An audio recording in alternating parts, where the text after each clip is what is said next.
What is stakeholder mapping?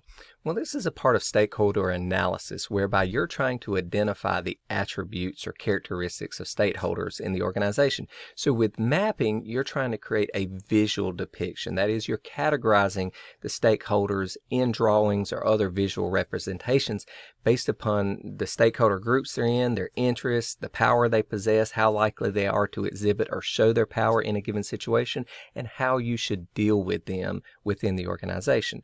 So let's identify some common stakeholder mapping approaches.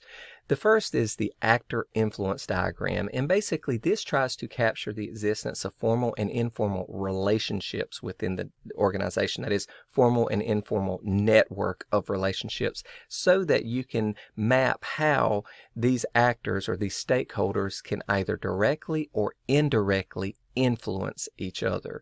Indirectly would be through someone else or their actions, and directly would be directly through their actions or influence upon that person rather than going through a third party.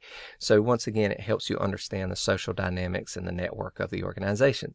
Another would be the power dynamism matrix, and this simply focuses on the extent to which a stakeholder possesses power and how dynamic they are, or their predictability or willingness to use it. So a low level of power and low level of predictability, you're not going to have any issues.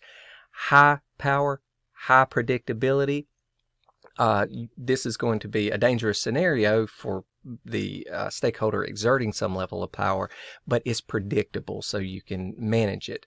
Low predictability, but high power is going to give rise to lots of problems. So you can see how this matrix works out, and it simply helps you understand how you are to deal with, or what you could expect from a stakeholder, so you can show some level of concern or in how you address or deal with a stakeholder.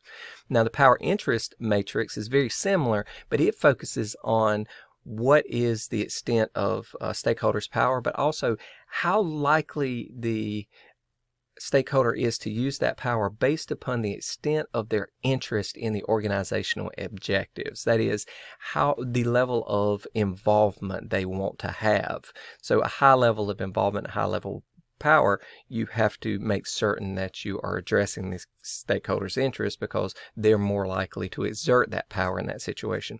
If they're not very involved but they have high power, okay, you simply want to make sure they're satisfied, right?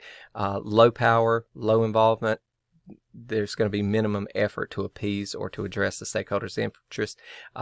Low power and high involvement, you simply want to keep them informed, right? So again, a method of keeping them satisfied. So you can see these are all approaches to managing the stakeholder relationship there and how you treat them.